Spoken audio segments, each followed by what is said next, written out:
Good evening. Thank you for joining us. This is Nationwide on the network service of the NTA. I'm Ruth Aguilera. President Muhammadu Buhari has vowed that his government will protect all religious and ethnic groups, whether majority or minority, in line with its responsibility under the Constitution. In a reaction to reports of breakout of violence in some parts of the country, the president warned that the government will not allow any ethnic or religious group to stoke up hatred and violence against other groups. He gave assurance that his government will act decisively to stop the spread of any such violence.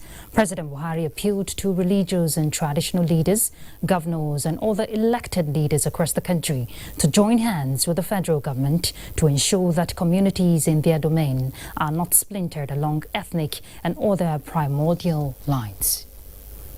In the meantime, the Inspector General of Police, Mohammed Adamu, has ordered the immediate deployment of police intervention and stabilization forces to Oyo State to reclaim the public space, reinforce security and bolster public confidence in the areas affected by the recent crisis in the state.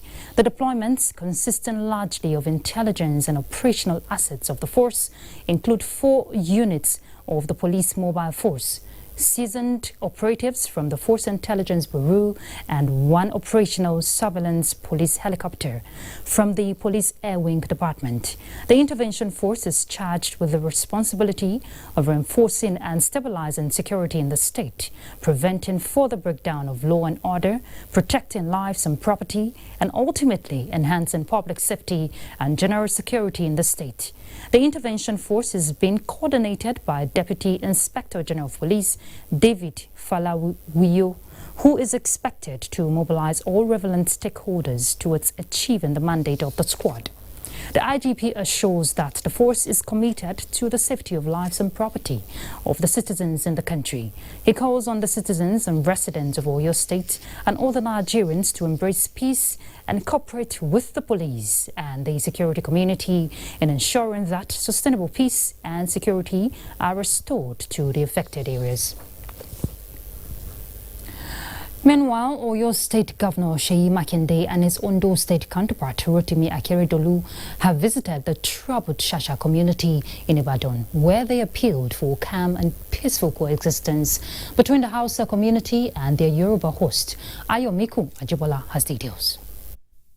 Governor Seyi Makinde, accompanied by Ondo State Governor Rotimi Akeredolu, lamented the incidents, stressing the need for peaceful cohabitation among various groups in the state as panacea for growth and development, while assuring the people that the police and other security agencies will carry out a thorough investigation into the crisis towards finding a lasting solution to security challenges affecting the area.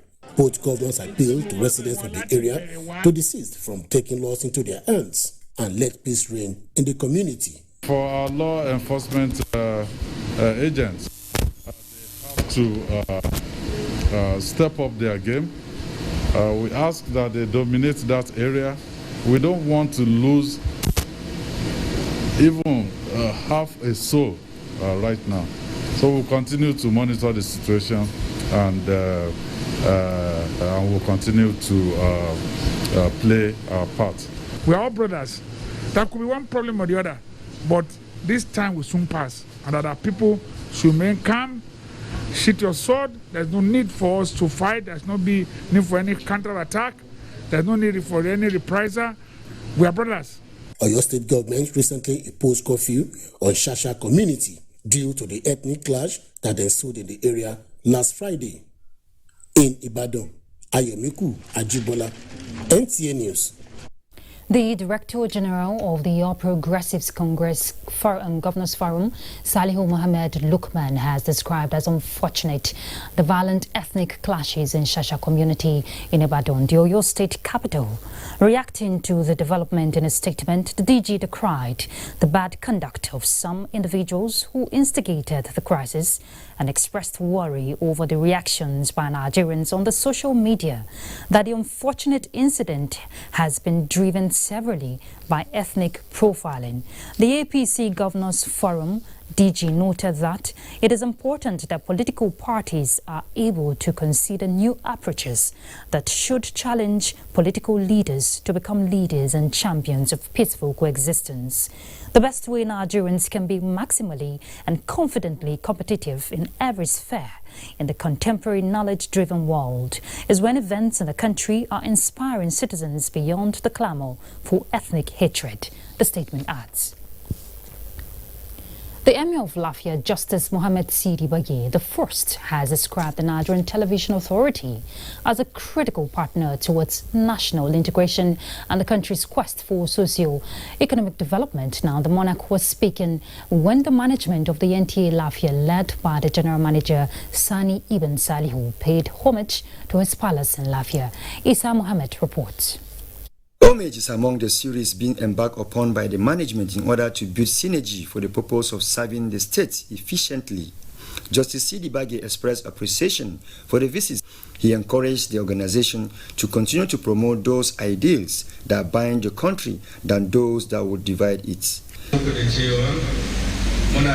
Justice Baye assured NTA of the support of the Emirate Council for it to carry out its mandate effectively. The General Manager NTA Lafia Sani Ibn Salihu used the opportunity to intimate the Emirate Council of the modest efforts made so far to improve operations of the station through quality broadcasting, as well as improve on its reach for the benefits of the state. The quest of building synergy also took the management of the station to the State Command of the National Drug Law Enforcement Agency, NDLEA, where issues of ridding the states of the consumption of illicit drugs and psychotropic substances dominated discussions. NTA Lafia is a willing partner in this struggle to rid our society of this menace. However, at the National Director of Employment, the two organizations agreed to pursue training for youth empowerment and pre-retirement for exiting staff. In Lafia, I am Isa Muhammad, NTA News. A media activist, Kadaria Ahmed, has cautioned the Nigerian media to be careful and avoid further fueling of violence and ethno-religious tension in the country. In a message, the media guru expressed her worry about recent happenings in the country, asking the media in strong terms to desist turning citizens against each other, which in the end will spiral into large scale of ethnic killings.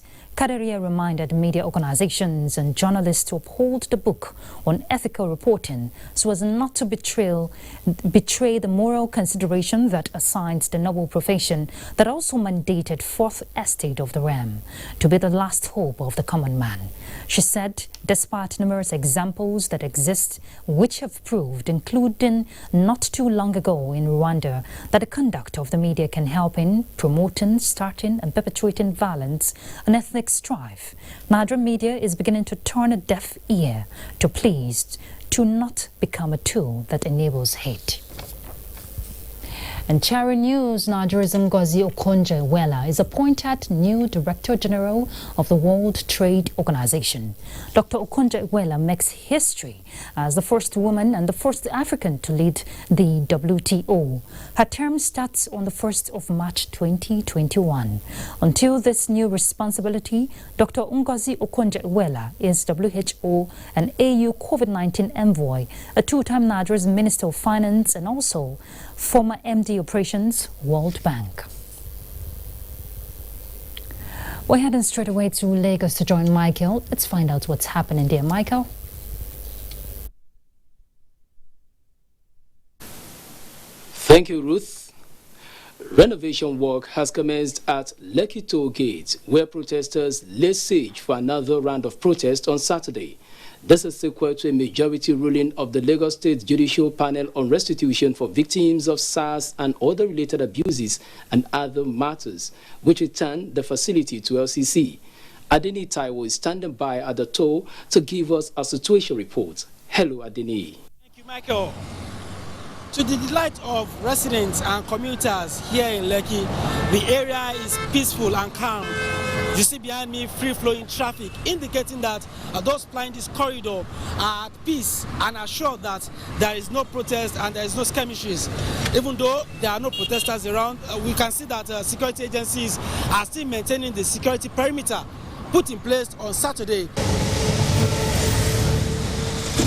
In the meantime, renovation work has commenced on the Lekki toll gate itself. Earlier we cited some workers who were doing one or two things on the toll gate. We saw some who are repainting steel bars, while others were working on what they told me was a cable tray that is used for one or two connections on the toll gate. This is coming on the heels of a majority ruling by the Lagos State Judicial Panel on restitution of NTA's victims and other matters connected therewith, which handed over this facility back to LCC. The ruling led to another round of protests, which was quickly nipped in the bud by security agencies. That is all for now from Lekki Toll Gate. Over to you now in the studio, Michael. Thank you, Adini. Moving forward, owners of warehouses affected by fire outbreak at the Ido Railway Terminals in Ijora local government area of Lagos State are currently counting their losses. Imole Otokede reports that the fire, which started at about 5 o'clock in the evening on Sunday, is yet to be completely put off and no life was lost. This is a one-way street in the highly clustered commercial hub of Ido, having several warehouses and residential buildings. The fire, eyewitnesses say, emanated from one of the shanties close to the terminal, affecting about 6 warehouses filled with flammable items. We just there, we sit down, we can't see smoke, the breathing out. We can't carry ourselves, go there, we can't see no fire. We can't find water there, up the fire. We try our boys, the thing no green. For my warehouse don't burn. I have battery, I get monkeys, I get candle, nothing where there is in my house. Officials of the Railway Corporation and the Lagos State Fire Service were on ground to control the fire and curtail the extensive spread of the flames. The arrangement of the goods inside the warehouse caused more delay in fighting fire. There is not what we call gangway. Gangway is where firemen will enter and be able to fight the fire. Business activities in the area have also been affected as people who are meant to be working in the warehouses are wandering about, while others are busy evacuating their goods from the other warehouses. As at press time, officials of the fire service are still trying to get the fire under control. In Lagos, Imole Ayotokede, NTA News. Motorists who were expecting to have the third mainland bridge fully reopened today, 15th February, will have to wait a bit more longer. This is due to a delay in the completion of works, which, according to the Federal Minister of Works and Housing, will be completed before the end of the month. Dotun Ogunyemi reports. We are working together with the contractor to make sure that that February 15, all the jobs that are still outstanding will be completed, and then the public, the motorists, will be able to use the third mainland bridge. Those assurances have now become appeals for patience and even more understanding as frantic efforts are being made by the contractors to complete the repair works. The news of the full reopening of the third mainland bridge has been a long-awaited desire for motorists in Lagos. But as it is now, the bridge is still closed, and that is simply because work along this section of the road, which is the Oworonshoki bound lane, is still ongoing. And a statement credited to the Federal Controller of Works in Lagos states that the reasons for this include the fact that the NSAS protest back in October 2020 took about 2 weeks away from the project's delivery time. And just again to state that another closure of the bridge is imminent, and that is on the 19th actually of this month, and that is to allow for the casting of the very final expansion joint on this side of the bridge. Another reason is to have all the lane markings on the completed section of the bridge finished before the full reopening. For now, security and traffic management personnel are still ensuring that motorists comply with earlier stated traffic diversionary signs as they continue to ply the alternative routes. In Lagos, Dotun Ogunyemi, NTA News. The Chief of the Naval Staff, Rear Admiral Awul Gambo, has reassured stakeholders in the maritime industry of continued security for legitimate operations to thrive as the service is leveraging on technology, training, and synergy. This was during the flag-off of exercise Secured Water 2021 on board NNS Thunder. Dr. Ogunyemi reports. It is the first sea exercise that the newly appointed Chief of the Naval Staff would be flagging off. For the first quarter of the year. In a strongly worded speech, Rear Admiral Gambo noted that the exercise would provide needed tests across a broad spectrum of maritime operations in order to enhance the security of Nigeria's maritime domain to check criminality at sea. The exercise is therefore a demonstration of nations' resolve to strengthen and consolidate on previous gains by acting decisive against pirates, sea robbers, and other enemies of the state. Such strong commitment will further reassure our regional and international partners of our readiness to weather ongoing partnerships. It is also pertinent to state that the exercise comes against the backdrop of cases of piracy in the Gulf of Guinea. The exercise involves the deployment of assets from all three operation commands and a total of 14 Nigerian Navy capital ships, 2 helicopters, and elements of the Nigerian Navy Special Boat Service personnel would be participating in the exercise. In Lagos, Dotun Ogunyemi, NTA News. Time for some messages. The news continues with Ruth shortly after this break. Please stay tuned.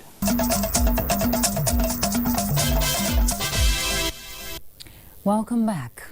Stakeholders in the northwest region of the country are meeting in Kaduna to collect and harmonize ideas on possible ways to bring an end to security challenges bedeviling the region.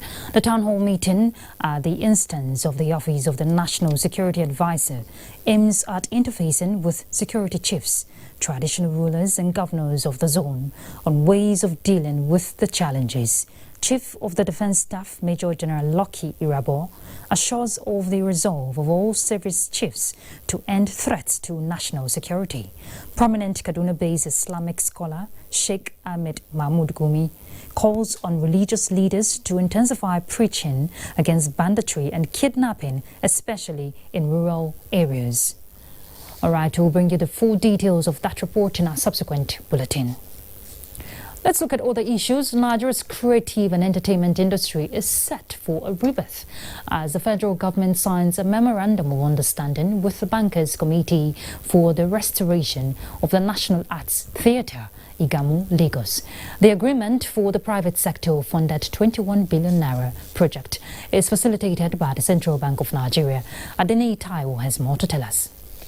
Built 45 years ago as a national monument to the African culture, the imposing National Art Theatre, Igamu, Lagos, has in the last 2 decades gone moribund, failing to provide the needed support for the nation's fast-growing creative industry. Minister of Information and Culture, Lai Mohammed, has been working with the Central Bank of Nigeria to save the national asset by partnering the private sector. He is excited on this particular occasion as he signs a series of agreements with the Bankers Committee to restore the facility. As part of the restoration of the National Theatre, there will be the development of a purpose-built cluster to provide world-class facilities for the Nigerian creative industry. It is going to be a 21st century building.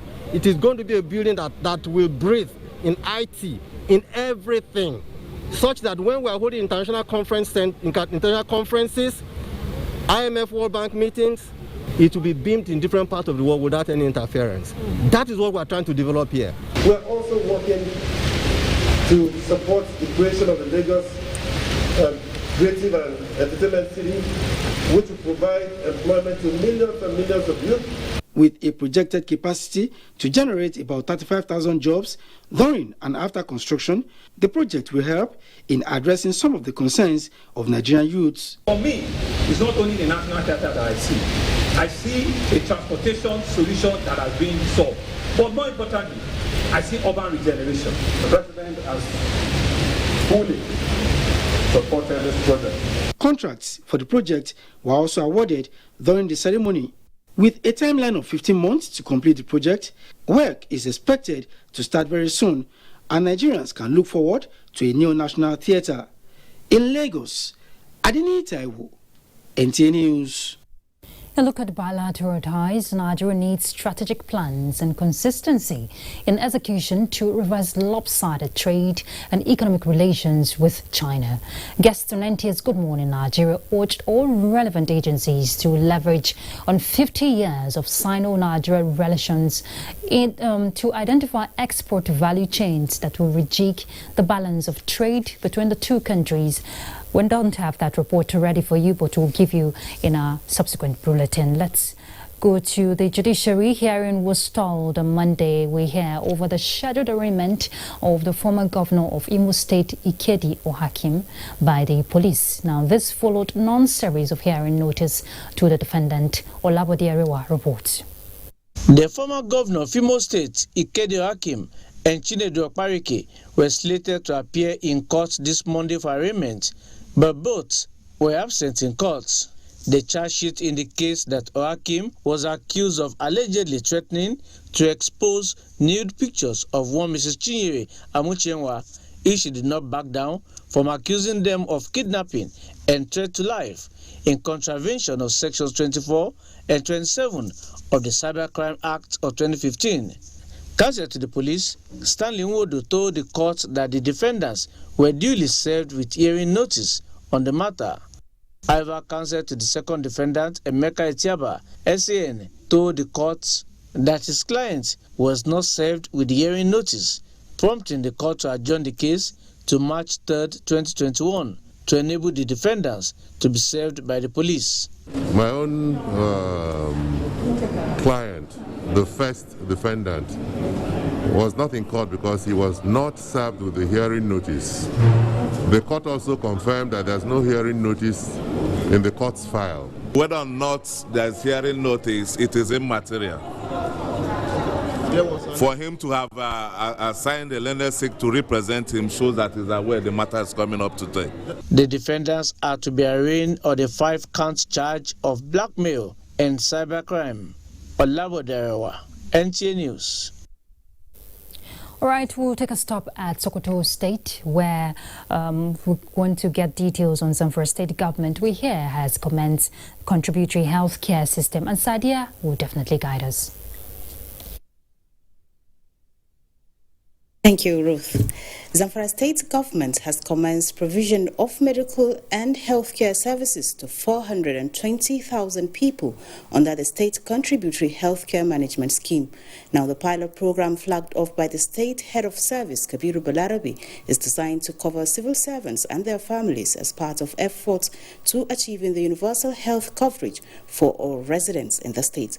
Halur Muhammad Umar has more. The present administration of Governor Bello Muhammad established the Zamfara State Contributory Healthcare Management Agency as part of commitment to ensure provision of adequate funding to the health sector and increase access to quality healthcare delivery for people of the state. The commencement of medical and healthcare services to people in the formal sector is targeted at 420,000 civil servants from both the state and 14 local government councils of the state, their spouses and biological children. Each enrollee who contributes 3% of his monthly salary will enjoy medical services along with his spouse and 4 biological children. The program kick-started with the #1 civil servant in the state. All the civil servants have been mobilized and they are contributing 3% of their salaries for about 4 months now. And it's a continuous process. Whatever services you want, you will be given that services. Executive Secretary Zamfara State Contributory Healthcare Management Agency Dr. Yusuf Abubakar said the agency is committed to ensuring equitable access to healthcare for all residents, stressing that plans are underway to enroll people in the informal sector into the program. We are using all the facilities that are accredited by the NHIS as well as accredited by us. There were goodwill messages by different partners who all congratulated Zamfara State for the achievement, saying the move will widen access to basic healthcare for the people. In Gusau, Halliru Muhammad Umar, NTA News. Now, Governor Abubakar Atiku Bagudu of Kebbi State has flagged off the construction of housing estate of 2-bedroom bungalows at Zauru in Birnin Kebbi local government area of the state. The governor said the initiative is aimed at addressing housing deficit and to support victims of flood disaster and the less privileged to become house owners. Osman Abdullahi Shehu reports.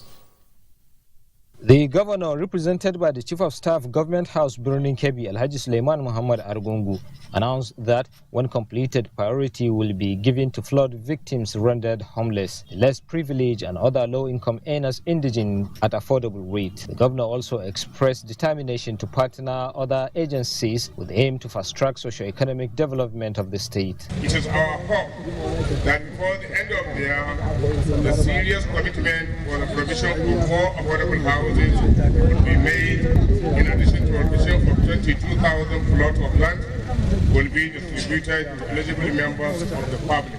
The governor said the housing estate will be provided recreational and clinical facilities to the people in the area and outside. He urged the developers of the project to ensure quality and timely completion. Representative of the organization partnering Kebbi State government, Dr. Alakali, said the program was part of the international goal agenda for 2020 houses in Nigeria to address the problem of housing in the society. Usman Abdullahi Shehu, NTA News. That's it from here. It's back to Ruth for more news. Thank you, Sadia. Adequate security measures have been put in place across bandits-prone communities in Niger East Senatorial District to ensure hitch-free of the ongoing APC registration and revalidation exercise for its prospective and existing members. Mukhtar Abubakar reports that the senator representing the district, Senator Mohammed Sani Musa, made this known shortly after revalidating his APC membership in his country home, Paiko, alongside Minister of State for Foreign Affairs, Zubairu Dada. The Senator Mohammed Sani Musa revalidated his APC membership in company of the Chairman, Registration and Revalidation Committee for Niger State, Senator Domingo Abende, and some political office holders. Shortly after renewing his allegiance to the APC, Senator Sani Musa described the initiative as transformational, as it is poised to entrench values of transparency and urged youths to take advantage of the exercise. We are looking at registering about 100 million Nigerians into APC. The exercise is going on smoothly at the bandit-prone areas. Adequate security arrangements have been made, and they are doing the registration there. We are not trying to, and we will never deregister anybody. So people should be patient, people should be calm. We have more than enough funds to go around. We are encouraging new members. Similarly, the Minister of State Foreign Affairs, Ambassador Zubairu Dada, also revalidated his APC membership in Paiko. Mukhtar Abubakar, NTA News. Well, reconciled factions of the All Progressives Congress in Zamfara State have been enjoined to work in unison with a view to reclaiming the state come 2023. Chairman of the APC Membership Registration and Revalidation Committee for the state, Umar Kareto, has made the remarks shortly after some of the reconciled stalwarts of the party revalidated their membership. Sadia Abubakar Tuno has more. The APC membership registration and revalidation exercise is flagged off in Zamfara State few days after the National Caretaker Committee of the party succeeded in reconciling its warring factions in the state. Chairman of the committee appointed by the party National Secretariat to conduct the exercise in the state, Alhaji Umar Kareto, enjoined all the reconciled APC factions in Zamfara State to work in unison towards reclaiming the state come 2023. One of the APC stalwarts in Zamfara State, Dr. Dauda Lawal Dari, revalidated his membership at Muslim Foundation Polling Unit, GRA Gusau. Dr. Dauda Lawal Dari, who was among the APC gubernatorial aspirants in Zamfara State during the 2019 elections, said the party has now emerged stronger and all the reconciled members will continue to work together for more united APC in the state. Alhamdulillah, I'm appealing to everybody to come out in mass and vote for APC. The committee had earlier revalidated membership of the state APC leader and former Governor Abdulaziz Yari at his hometown Talata Mafara, Senator Kabiru Marafa at Endo Tandaji, and Mahmoud Aliyu at Shinkafi. Others are Alhaji Mokhtar Shehu Kogana, Alhaji Aminu Sani Jaji, and Alhaji Ikra Aliyu Bilbis, among others. The exercise continues with other members and prospective members of the party across the state. In Gusau, Sadia Abubakar Tuno, NTA News. Still on the exercise, former chieftain of the All Progressives Congress in Abia State and managing director of the Nigerian Film Corporation, JOS, Chidia Maduekwe, has described the ongoing APC revalidation exercise as an opportunity to broaden the membership base of the party by registering new members. He was speaking after revalidating his membership at Ohafo Ward, Osaga in Ohafia, local government area of Abia State. Steve Lonai Wakulu reports that the chieftain also took out time to inspect some federal road projects being executed by President Muhammadu Buhari's administration in his locality. With the APC leadership disposition of repositioning the party, chieftain of the party in the southeast and also the managing director of Nigerian Films Corporation, JOS, Chidi Amadwekwe, was joined by party faithful to re-register his APC membership in his hometown, Asaga, in Ohafia local government area of Abia State. Chief Chidia expressed satisfaction with the support APC enjoys in Abia State. Our party is very organic in nature, and that is why we have been able to evolve to where we are today. APC, as a matter of fact, is a party to beat in Abia State. Everything we are doing is to make sure that our people receive dividends of democracy. The visit to his country home to perform the all-important tasks of re-registration afforded him the opportunity to inspect some of the ongoing road projects, which include Ohafia Rochiku Road and Ohafia Isugu Rural Road, embarked upon by President Muhammadu Buhari-led APC government through the Senate Chief Whip, Senator Oji Uzo Kalu. This road leads to this village called Isugu Ohafia.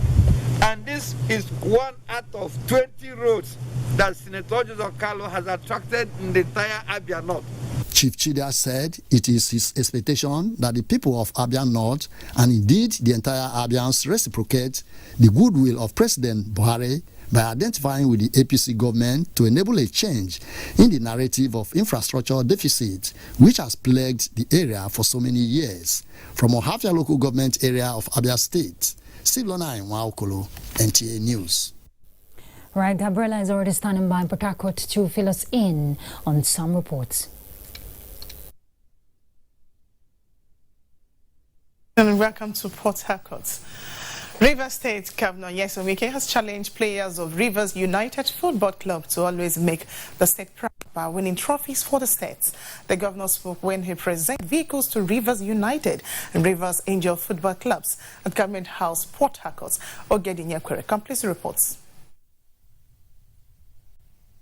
The governor enjoined the teams to work hard and emerge as the best at all times, adding that the state government will continue to give them necessary support. Henceforth, for Rivers United, any match you win away, you have a bonus of 10 million naira. The same thing applies to the Rivers Angels. The same amount applies to the Rivers Angels. Commissioner for Sports, Boma Iyaye, and President, Sports Writers Association, Hono Sirawu, appreciated the governor's efforts developing sports. Your Excellency, to the surprise of everybody, you did not waste time. Immediately, you approved and you released monies for the purchase of these vehicles. Commend you and thank you. Please don't relent, because sports has become the center of the world. With sports, you can do a lot of things. General Manager, Rivers Angel Football Club, Matilda Otone, and Chief Coach Stanley Eguma said Governor Wike has improved the welfare conditions of the club and exposed them professionally. When you came on board, you took over the Rivers Angels and the United, and since then, you have never failed. The captain, Rivers United Football Club, Austin Festus, assured that the club is poised to winning trophies for the state. In Port Harcourt, Ogedi Nyekwere, NTA News. The need for health professionals to provide comprehensive community-based education to enhance people's knowledge about epilepsy has been emphasized. This is expected to bring attitudinal change of people towards sufferers of this disease. Ijoma Ugweke, and this report examines community attitude towards epilepsy patients and its management. Her reports. Epilepsy is one of the most common disorders of the nervous system, characterized by a recurrent seizure. The type of seizure depends on which part of the brain is affected. Epilepsy had a high prevalence in the world among neurological disorders, affecting more than 69 million people annually. There are different causes of epilepsy to include genetics, head trauma, meningitis, brain tumors, and stroke. People with epilepsy are directly affected by fractures and bruising due to seizures. This affects them in numerous ways. Nervousness, rolling, stiffness, you arrest those things, resuscitate the patient, and position the patient. Position is very important, so that, and always restrain the tongue from being cut or being stiff or being locked up by the teeth. Socio-cultural attitude in many countries continue to have a negative impact on epilepsy management. Everybody is fearing for epilepsy. I cannot near the person. In the modern world, these sicknesses are there. The citizens know how to take care of people who are suffering from this illness. As epilepsy is proven to be non-contagious, it behoves on people to give a helping hand to patients, as stigma and discrimination against epilepsy patients are more harmful and devastating than the illness itself. In Port Harcourt, Ijoma Ugweke, NTA News.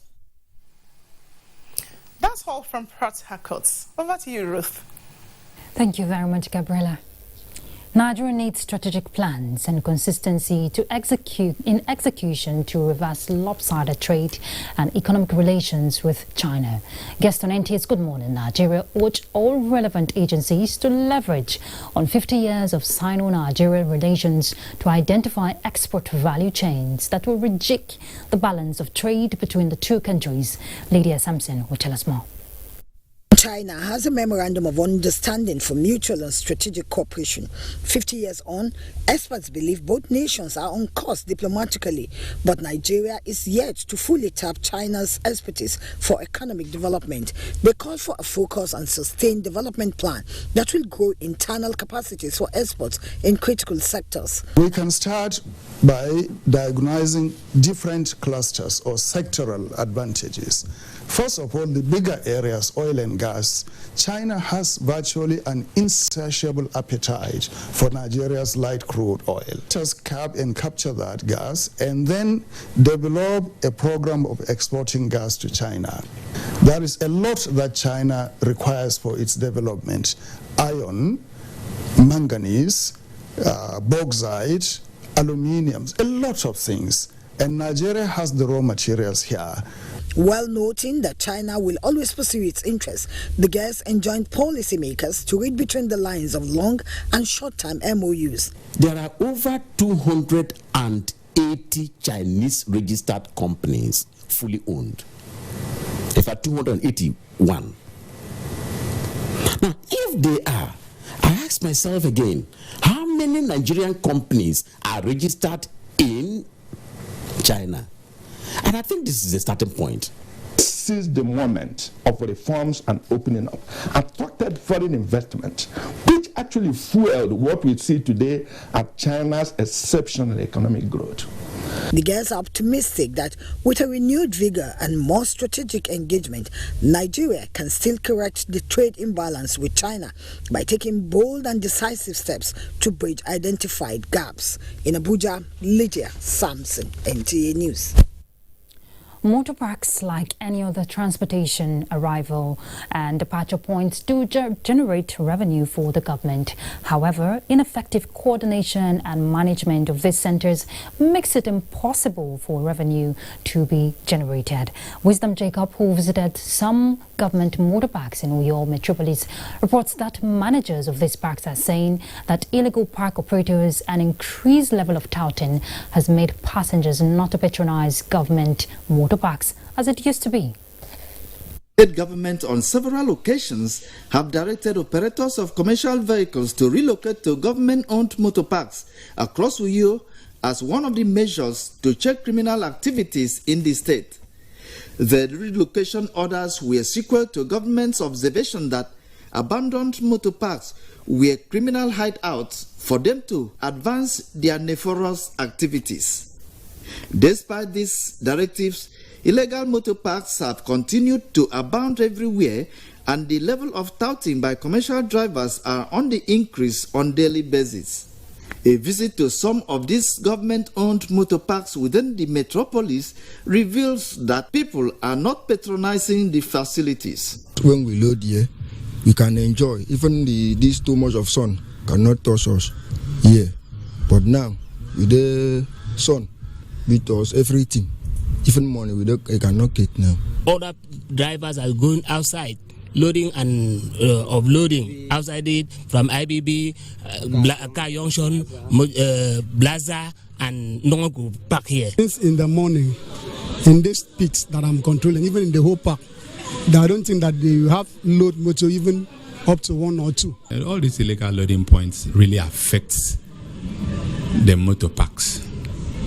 Number one, by all these people operating by the roadside, you see that passengers will not quickly pass down to this park.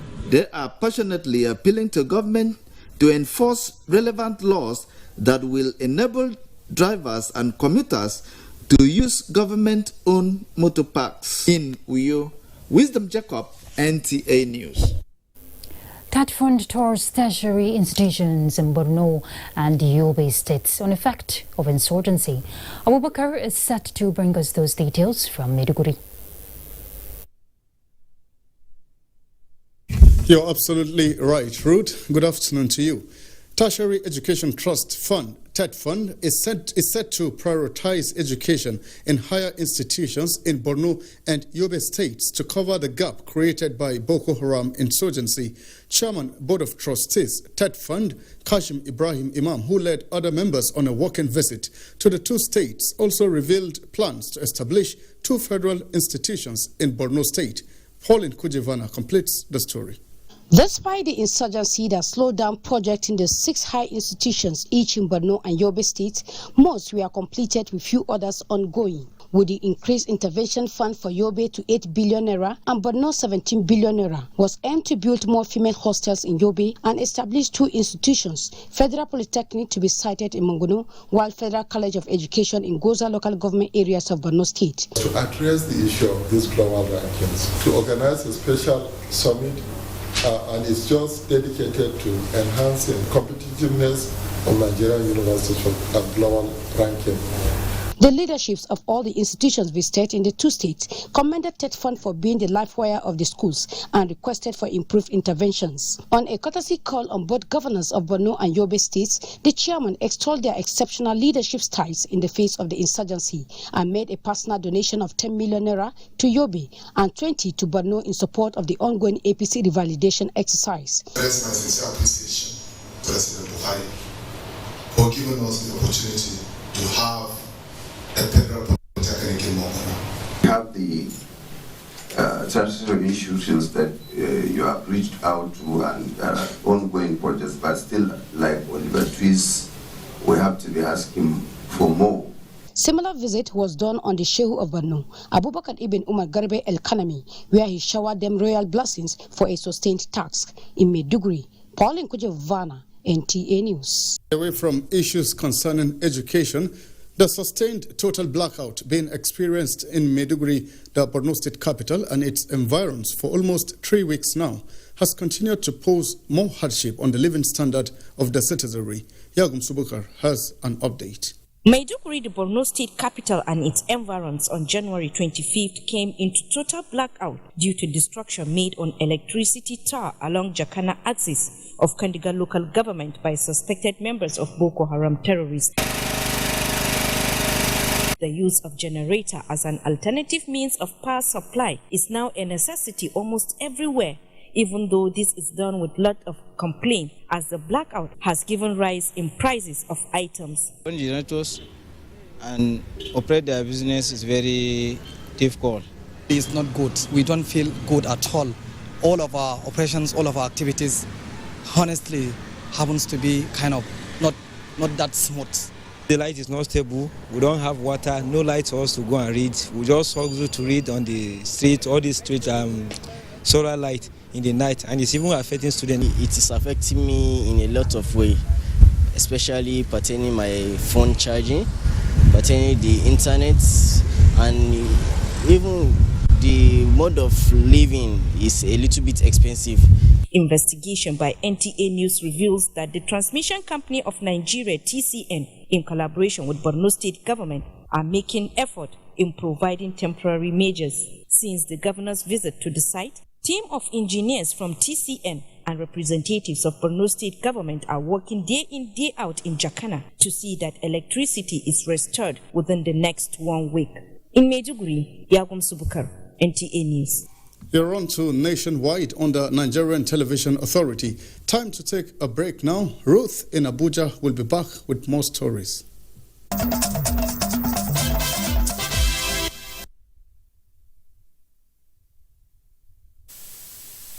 New COVID-19 infections have been recorded in Nigeria in the last 24 hours, bringing the country's total confirmed cases to 146,184. The Nigeria Center for Disease Control says the new infections were found in 18 states and the FCT. Ondo recorded the highest with 120 cases, Borno 41, Ebonyi 37, Benue 33, Plateau 30. FCT 29, Nasarawa and Ogun 25 cases each, as well as Edo and Oshun with 24 cases each. Katsina recorded 22 new cases, Kaduna 21, Niger 20, Kwara 14, Ekiti 13, Yobe 10, Oyo 4, while Bayelsa and Jigawa recorded 1 case each. With 23,594 active cases nationwide, 120,838 of Nigeria's total confirmed COVID-19 cases have been discharged, while the death toll is now 1,752. All right, let's join our top sports desk for sports update. Welcome to Sports Update. We begin with football, where reigning African champion Super Falcons of Nigeria arrived at Alanya, Turkey safely on Monday, ahead of their first game against Russian champions CSKA Moscow on Wednesday in the 5th Turkish Women's Cup, billed for 15 to 24 this month. The Falcons, under new coach Randy Waldrum, will tackle Uzbekistan on Saturday before their final group game against fellow Africans Equatorial Guinea on February 23. In basketball, all is set for the final FIBA AfroBasket 2021 qualifiers, with 5 groups of teams in contention in Tunisia and Cameroon from February 17 to 21. Nigeria's D Tigers, who are scheduled to compete in Monastery, Tunisia, begin their Group D campaign against South Sudan on Wednesday. The African champions will play Rwanda on Thursday before meeting Mali on Friday. And finally, in golf, Air Vice Marshal Kingsley La-led Team B defeated Team I with 3-2, sparing 2 holes to win the Maiden Golf Sixes Nigerian 2021 tournament at the TYB International Golf and Resort Country Club, Abuja. We played with the team that had the highest score, and we, by the grace of God, we defeated them and proceeded to defeat other stronger teams, on paper at least, to emerge champion 3 up with 2 holes to go. the golfers who make up the most of the faction of the golfing community, the seniors. They were celebrated this weekend. They came out en masse. They have been very appreciative. The tournament, which is designed for players aged 55 and above, had 64 players grouped in 16 teams across 2 days. And that's Sports Update. I am Tamara Ebiwe.